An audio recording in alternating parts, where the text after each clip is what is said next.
عيشنا في أرضنا واجب فيه الثبات.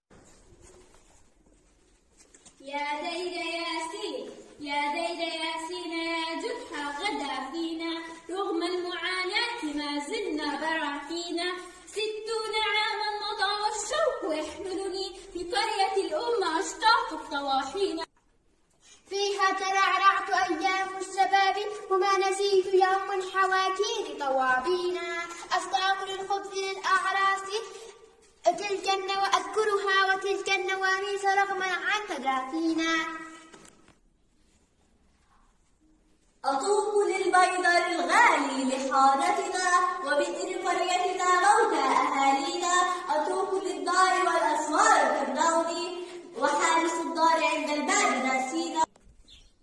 ترعرعت نشأت، النواميس العادات تجافينا، ابتعادنا. أطوف أشتاق البيدر مكان طحن الحبوب قديما، ألهمها أقبلها. الشاعر لطفي الياسين، جنسيته فلسطيني.